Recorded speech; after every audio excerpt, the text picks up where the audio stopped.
Hello everyone and welcome to my review of The Chronicles of Narnia, The Lion, the Witch and the Wardrobe. That is a long ass title. So, The Chronicles of Narnia, The Lion, the Witch and the Wardrobe. Yes, the magical adventure based on the famous book by C.S. Lewis, released in Christmas 2005. With it being nearly Christmas, I thought, I'm going to review the Narnia movies. Why not? Alan Kalo's reviews kind of inspired me to do so. So, cheers, Alan. I did review these movies before, but I wasn't really happy with my original reviews. Partly because in this original review of The Lion, the Witch and Wardrobe, I was ill. So I was kind of like coughing my way through that. And I just didn't go into as much detail as I wanted to. So, plus with a different phone, with a different camera. So I'm going to, just for the sake of updating, I thought I'd do it, and with it being nearly Christmas. I am still going to review The Grinch. I will review that after I've done these movies. So, The Lion, the Witch and the Wardrobe. The basic story of this movie, and I mean basic, is that it centres around these four children, these brothers and sisters called the Pevensies, Peter, Susan, Edmund and Lucy. They are sent away to the country during the Second World War. They're sent to this old house with this professor and his housekeeper, and one day, in a game of hide and seek, Lucy, the youngest, she finds this wardrobe which leads to this magical land known as Narnia, where she meets the faun Tumnus, who has been instructed to kidnap the kids and take them to the witch, as she wants to basically kill them to continue her reign. The White Witch has overtaken Narnia and forced this endless winter upon it. And then, as things go on, Edmund discovers the world as well. He meets the witch, and she deceives him into betraying the family. And then together, the four of them, they have to rescue Edmund because he gets captured. And then, once that's dealt with, the four of them are called upon to face their destiny, which is to fight the White Witch, defeat her in an epic battle, and save Narnia from its endless winter, and restore peace to the land. So, yeah, that's pretty much it. Oh my gosh. The Chronicles of Narnia, The Lion, the Witch and the Wardrobe is a masterpiece. I love this movie. I've always loved it. Ever since I saw it at the cinema when I was like 8 years old. I mean, I knew nothing about it back then, but this film instantly captivated me from beginning to end, first frame to the last. It's just amazing. Wow. And very clearly, without a doubt, it is the best of the three movies that we have so far. It's the best of the Narnia movies, quite clearly. What I love about it is the fact that it has so much magic, wonder, charm, and heart into it. It is so full of heart. It's unbelievable. It will make you just go, oh, and like, oh my god, wow. It's just such a magical experience. It is one of the most magical films I've ever seen. Wow. And one of my favourite childhood movies. I think that the story, obviously by C.S. Lewis, who wrote the book, I have read the book as well, and this film does follow the book very well.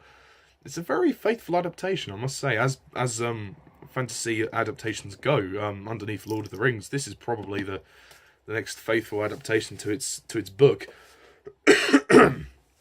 Then you have the characters. You have the four Pevensies. These kids are really talented. They've all been cast very well. William Moseley as Peter. He's a great, strong leader. He proves himself in this movie. Anna Popplewell as Susan. She's a bit of a headstrong, kind of bossy, but then she learns to sort of let go of all of that. And Edmund, who's basically a brat and who has to sort of learn the lesson to basically appreciate his family. And Lucy, who is the youngest and full of sweetness. And they all give terrific performances. And I think the great thing about this movie is the way their family dynamic, the four of them. Like, Peter's the one who has to learn to sort of know when the line is to cross, because he's the eldest. He has to be in charge while the mother's not there. And he has to know when when to not be so hard on everyone. And Susan needs to learn to stop being so bossy and, try and have a bit of fun. She's a bit uptight. Edmund needs to learn to be less of a brat and selfish and sort of care about other people for a change. And Lucy is just Lucy. Lucy's sweet, really. She's just a bundle of sweetness. Georgie Henley is the best performance of the movie, in my opinion. I think she is just absolutely wonderful. All three of the movies, she's great, but this is her best performance. She's only like 8 years old or something like that in this movie. She's so cute and she's so adorable, and she delivers a very professional performance. Wow, I mean, you wouldn't believe that she was as young as she was. I mean, she gives a superb performance, and I think also the direction by Andrew Adamson helps, but I'll talk about him in a minute. She's just wonderful. Every time she's on screen, she's just so, like, you're glued to the screen. Like, wow, she is so wonderful. She kind of carries most of the first 45 minutes of the movie. I mean, obviously, because it's about her sort of discovering the world behind the wardrobe. And the moment when she walks through the room and sees the wardrobe, her reactions are so brilliant. I mean, probably one of the best child performances ever. I mean, as child actors go, she is definitely probably the best. I mean, the others are great too. I mean, I think William Moseley's good too, and so is Anna Popplewell, and Skander Keynes is good as Edmund, but Georgie Henley just stands out to me as she's the strongest, I think. So they're good. You have Tilda Swinton as the White Witch, or Jadis, as they call her. Ooh, blimey, Tilda Swinton has scared a lot of people at the best of times with some of her roles. Most recently seen in Doctor Strange, although she was sort of playing a hero. In this, she is basically playing a bitch. The White Bitch, as I'd like to call her. I mean, you just see pure evil. I mean, there's something about Tilda Swinton's face that really, in this role, that you really see, wow, she's just pure evil. There is no compassion or kindness in her. And I think she plays the part superbly, and she's great in the final battle as well at the end. And there are moments, particularly when she's with Edmund, where she proves how evil and deceptive she is. Like the moment in the prison cell when she basically exposes Edmund's, selfish acts to Tumnus, and she nearly kills Edmund as well. And also when she slaps him across the face, you're like, bloody hell, she is just relentless. She will stop at nothing to prove that, she is queen of Narnia. And she is fantastic. She's absolutely brilliant. And, she has some fantastic lines in here as well. So, great job, Tilda Swinton. You have a lot of supporting players. You have Liam Neeson doing the voice of Aslan, who comes in towards the second half of the movie, but his presence is amazing. And his voice just suits it very well. I don't know, his voice has that kind of godlike feel. And obviously, of course, Aslan is pretty much the embodiment of Jesus Christ in the Narnia world, which is obviously made very clear with that scene when he sacrifices himself for Edmund, which is if you are religious, you'll know Jesus Christ sacrificed himself for a lot of people. C.S. Lewis obviously put that in his novel, and that's been transplanted onto the big screen. So props to them for doing that. Also, who else have you got? You've got Ray Winstone and Dawn French as the Beavers. They have great chemistry together, surprisingly. I mean, it's kind of weird hearing Ray Winstone doing the Cockney voice, like, God, blimey, old girl's got a kettle on, like doing all that kind of thing. It never used to kind of stick out to me before when I watched it when I was younger. I just kind of accepted it for what it was. Watching it now, I'm like, oh, it kind of doesn't fit, but it kind of does. I don't know what it is. There's something about it that goes, the Cockney accent. I know it's Ray Winstone's normal voice, so I'm not blaming him for that. I'm just saying, in terms of the world of the film, it's kind of jarring, but then you kind of grow to accept it because the movie's just immersing you. This is such an immersive film. Like, literally, it throws you in. I mean, the opening scene I didn't expect actually, which was the air raid scene when they're at the house and um, you know they're running away from the bombings. I think that was actually a very good way to start the movie. I didn't think that. I mean, the book didn't necessarily do that. It was mentioned, but yeah, I think they got the audience's attention straight away. It was like, we'll have the air raid scene, and then the scene at the train station was very emotional as well. And it proved immediately that the four kids were cast brilliantly. Some really emotional acting there when they say goodbye to their mother. So Georgie Henley looking at the back and looking down at Sanders, you really feel sorry for her and all of them. Blimey. You have a few other brief characters. You have Rupert Everett as the fox. It's nice to hear his voice. Yeah, I mean, the cast are great. They've all been cast really well. But the four kids are really the ones that carry it along. The movie is just magical. It really is. I mean, it just oozes magic. That is the biggest word to describe it. It's magical. Like, as soon as you enter that forest with Lucy, and all the others, and they're walking through, and the music's blaring, and just like, this is so brilliant. This is nothing like anything you've ever seen. It's not just an ordinary forest. They are in a whole world. You feel the scale of the piece. You feel the scale of Narnia, and it's fantastic. I also liked the scene between Tumnus and Lucy when they meet, and also when he sort of tries to kidnap her, when he plays her the song on the panpipes, and then she falls asleep. But then he admits to feeling guilty over the fact that he's been asked to kidnap her. Proved immediately that Georgie Henley has some great acting. She was. She almost, I mean, in her face, she's all sweetness and she's kind of cute, but her actual performance is really good. She can be sensitive, she can be, outgoing, she can be, have that sense of control. She even says to her brothers and sisters, stop it, stop arguing.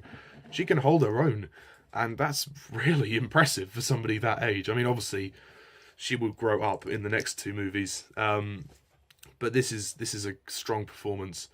I want to say also the magical stuff is also helped by the effects. The visual and the technical effects are all just superb. I want to say that I appreciate the fact that there's just as much practical effects as there are CGI. I mean, you could argue now that the CGI looks a bit dated. I mean, this movie did come out 11 years ago, nearly 12 years ago now.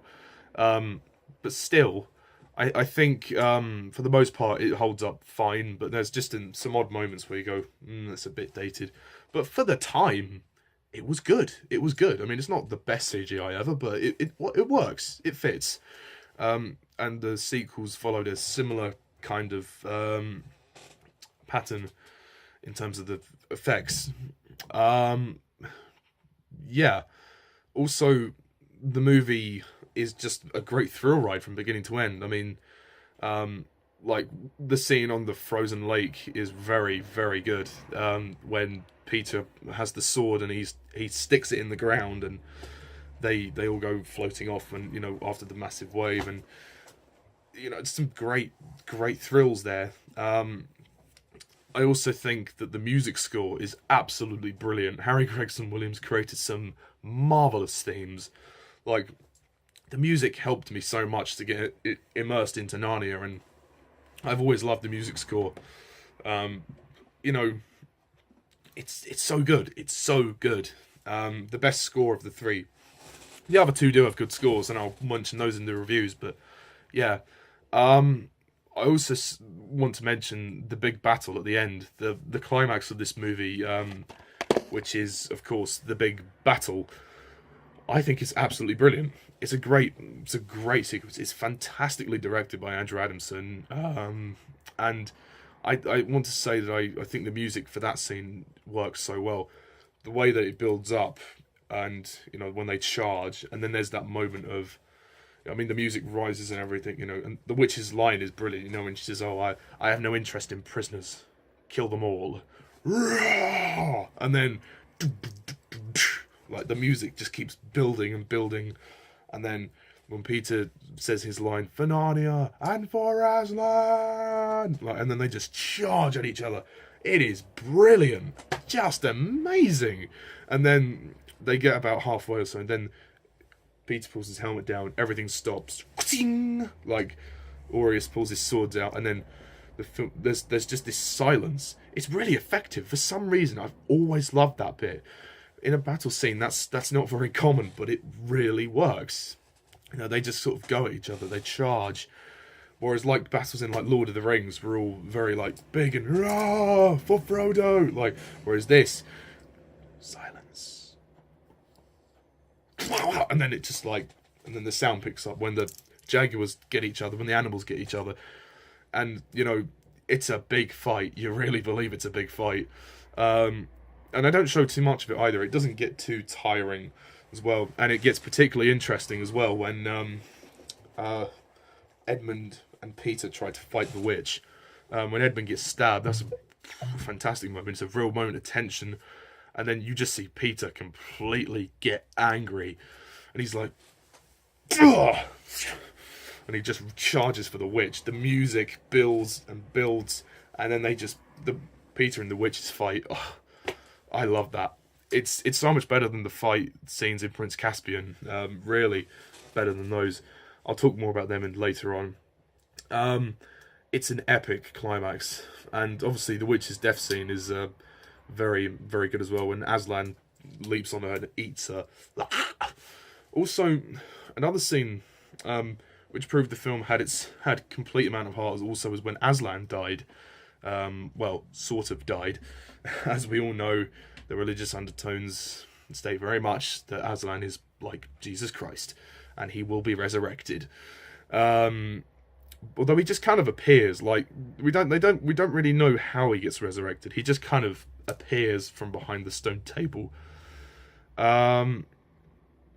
Yeah, that could have been explained. But other than that, the scene was powerful. I mean, particularly the reactions from Susan and Lucy afterwards, when they just cry, I mean, it's a horrible thing for them to watch. I mean, you see them watching it from behind the bushes and their reactions, and you just go, oh, and then like you see the fear on Lucy's face particularly, and also Susan as well. Oh my god, it's powerful. So the movie's emotionally satisfying. The ending is also very nice when they get crowned as kings and queens, and they live for many years, and then they find their way back to the wardrobe, and they are young again. I wonder what that must have been like for them, the characters, to have to go back and then basically start out as kids again, so to live most of their life, and then they have to go back. So they're almost going to have a prolonged life, which might be good and bad for certain reasons, but it's wonderful. And also, I love the little nod to the magician's nephew at the end when the professor, he says, "Oh, try me," when they say, "You wouldn't believe us if we told you, sir.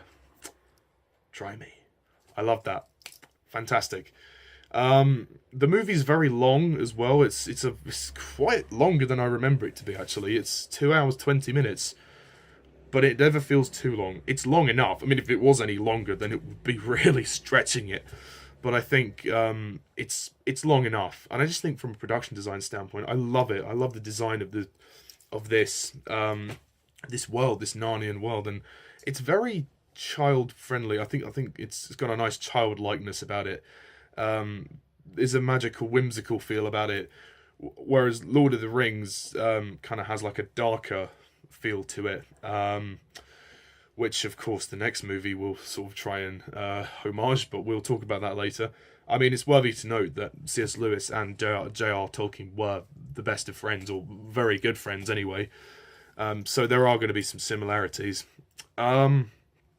Yeah, and Andrew Adamson's direction, this is probably his best direction I've ever seen.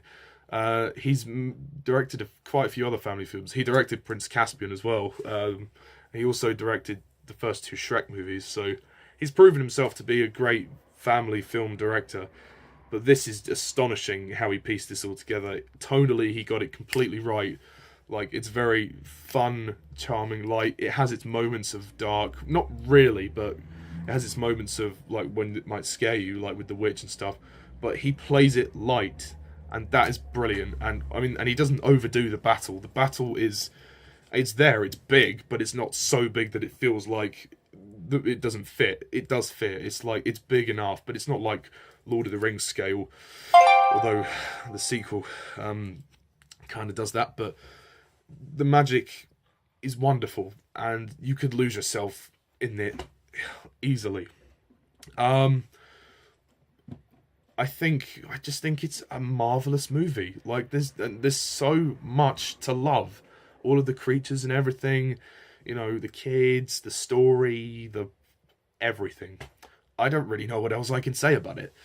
The pacing is actually very good. For a movie that's 2 hours, 20 minutes, it moves really quickly. Moves at a good pace, even though it does take its time to immerse you in. But I think that helps, actually, that it takes its time, because you have to understand the family dynamic between the 4 kids, which is very good, though. Which is very good. Also, yeah, there's a great scene with Father Christmas as well, when he gives them items. Peter gets a sword and shield, Susan gets a bow and a horn. The horn, obviously, very reminiscent of Lord of the Rings, with Boromir, like, and then Lucy has like a cordial and a dagger. Edmund will get his sword later on. That's a nice scene as well.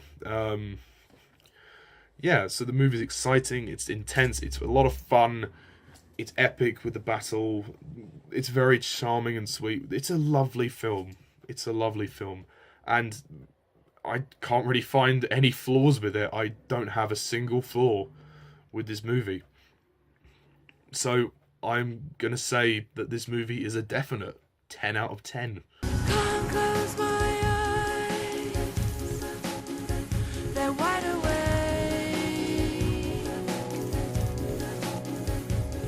Every hair on my body has got a thing for this place.